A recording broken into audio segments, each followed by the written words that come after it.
Hristos a înviat, dragilor! Vom discuta astăzi câteva noțiuni pentru calculul centrului de greutate al plăcilor, care este subiectul primei probleme de examen la disciplina mecanică la facultățile cu profil de inginerie civilă.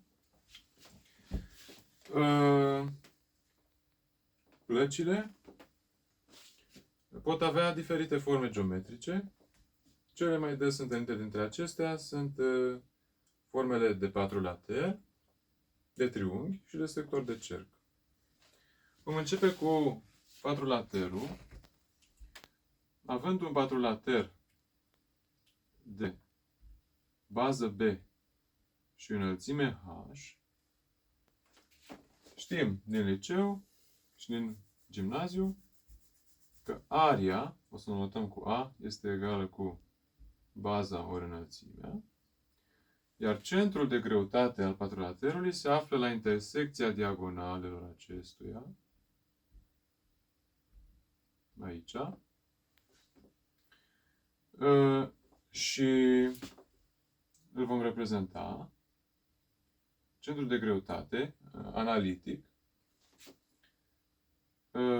prin coordonatele sale, prin proiecțiile sale, pe axele OX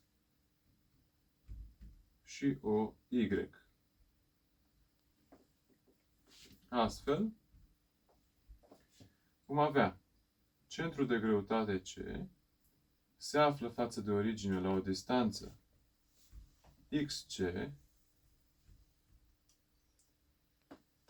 pe care, cum o vom afla? Deci avem coordonata XC a centrului de greutate, se află la o jumătate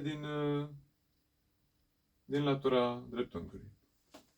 Deci va fi o jumătate din latura dreptunghiului cu anumită B, va fi 1 pe 2 din B, deci B supra 2.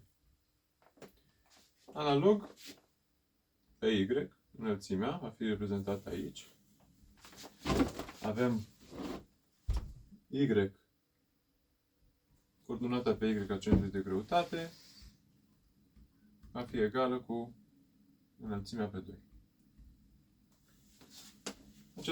Acestea sunt primele formule care trebuie reținute pentru acest examen.